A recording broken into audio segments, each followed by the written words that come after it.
Bonjour à tous, ravi de vous retrouver pour une nouvelle chronique BD en compagnie de Vincent Poirier. Bonjour Vincent. Bonjour Victoria. On te retrouve pour des lectures d'été, à commencer par un polar. Ouais, un polar qui nous fait voyager, c'est ça que j'aimais bien. L'idée d'un polar, c'est toujours assez excitant, il y a un mystère, une résolution. Mais là, on part aux îles de la Réunion. Donc il y a même un décor qui finalement va plutôt bien avec l'idée de s'évader, de voyager. C'est pas pour autant que ça va être des vacances toutes reposantes.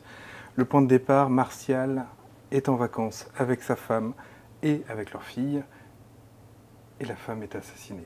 Il semblerait, en tout cas, le corps a disparu, mais les traces sont bel et bien là. L'hôtel, huis clos, normalement, et pourtant, le mari aurait fait des allers-retours à des heures qui pourraient laisser penser, vu ce que la femme de ménage a pu voir, qu'il pourrait être lui le meurtrier. Et le voici parti en cavale avec leur enfant, donc il semble qu'il n'y ait plus aucun doute. Il l'a tué, mais à ce moment-là, pourquoi? Et puis qu'est-ce qui va advenir de l'enfant, finalement? Et puis, comme toujours avec Michel Bussy, puisque c'est une adaptation d'un de ses romans, comme toujours avec lui, on croit pouvoir détenir le coupable avant la fin, et on se fait complètement balader de bout en bout. C'est remarquablement construit. Ils avaient déjà fait les trois, puisque Michel Bussy est co-scénariste de l'adaptation de son propre roman, avec Fred Duval, qui est un des plus grands scénaristes de la bande dessinée actuelle, et Didier Casgrain au dessin, qui est un dessinateur qui a un style extrêmement vivant. Il a travaillé dans les studios Disney, comme l'auteur de Black Sat par exemple. Il a ce style qui est très réussi au niveau des mimiques, des attitudes. On y croit, on le vit pleinement. Et donc dans ce polar, je disais par ce trio qui avait déjà fait Les Nymphéas Noirs, également adaptation d'un roman de Michel Bussy et également un polar qui avait été imaginé comme inadaptable en bande dessinée. C'est-à-dire que par l'écrit, on dit bien ce qu'on veut, on révèle et on cache ce qu'on veut, mais là, l'image s'impose. Et malgré ça, on se fait complètement rouler et c'est remarquable. Et puis, alors, les décors, hein, autant ne pas s'en priver, l'île de la Réunion, quand même, c'est... J'y suis pas allé, mais j'ai très envie d'y aller. Ça s'appelle donc Ne lâche pas ma main. Oui. Et ça a l'air très très chouette.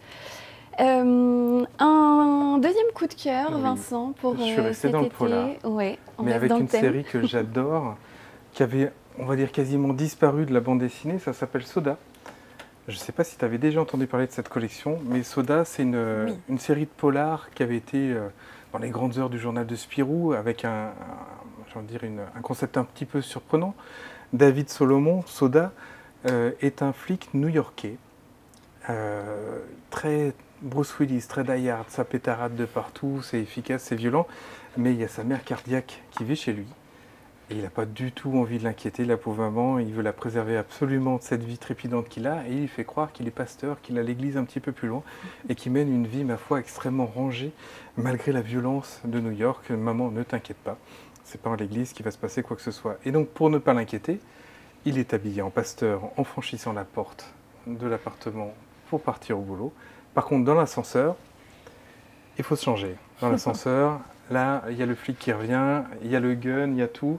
Et c'est trépidant. C'est du polar très noir, mais en même temps un polar réellement grand public, extrêmement bien mené. Et c'est le grand retour de Gazzotti au dessin. Gazzotti, donc le dessinateur qu'on a vraiment connu sur les grandes heures de Soda, qui avait arrêté la série pour pouvoir faire la série seule, qui est un des plus gros succès de la bande dessinée jeunesse fantastique, qui a même été adapté au cinéma.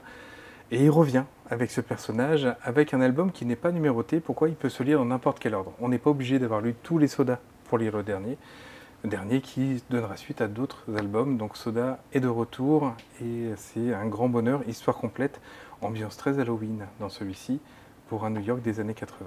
Et c'est plein de couleurs quand même, hein? Ah bah c'est vivant, c'est remarquable.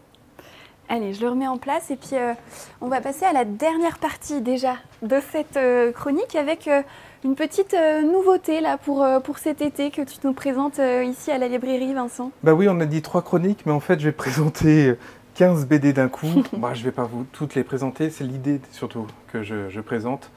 Il y a quelques années, il y a les éditions Casterman qui s'est dit, et si on faisait de la bande dessinée pour l'été, format poche, dans les 9-10 euros, pas plus. Et puis finalement, ce format a eu un vrai succès. Et depuis, en plus de Casterman, Dargaud, Futuropolis, Steinkiss, les éditions Sarbacane, plusieurs s'y sont mis à faire de la bande dessinée, on va dire, poche. Un format en tout cas intermédiaire. Ça reste quand même un peu plus grand que du poche. un format qui permet d'avoir un tout petit prix, mais surtout qui nous permet d'accéder à des chefs-d'œuvre de la bande dessinée. Donc celui que tu tiens par exemple dans les mains, Seconds, c'est un titre absolument remarquable, un titre qui va mélanger fantastique et en même temps un dessin très kawaii, très mignon. L'atmosphère est formidable. On a Le Dieu Vagabond qui, pour ma part, fait partie des 10 BD que j'aime le plus. Ça, c'est aux éditions Sarbacane qui fêtent leurs 20 ans cette année. Tout comme on va voir Les Mauvais Garçons chez Futuropolis. Là, on est très flamenco, très espagnol.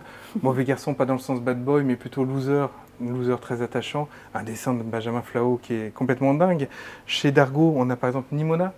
Nimona, ça vient d'arriver sur Netflix en animation. C'était un des gros événements du Festival d'Annecy cette année. Et on a accès à la bande dessinée originelle en histoire complète. Là aussi, à un prix défiant toute concurrence, 9,50 €.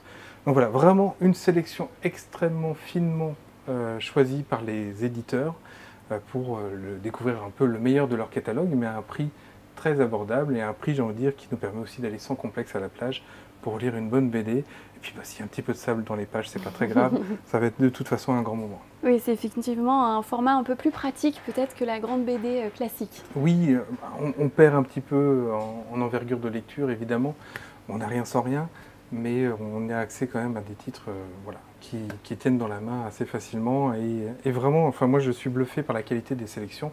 La bande dessinée, il y a 6500 nouveautés par an désormais. Mais là, on voit bien que les titres, même s'ils ont pour certains plus de 10 ans, en fait, ils sont toujours autant d'actualité.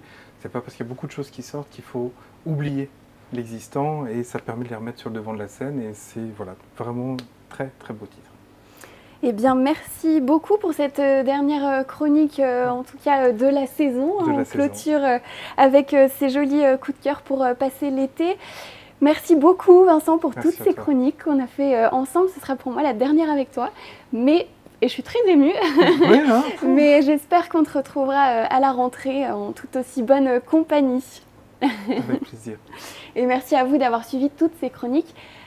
Restez sur 8 Mont Blanc, bien sûr, pour toujours de belles aventures. À bientôt.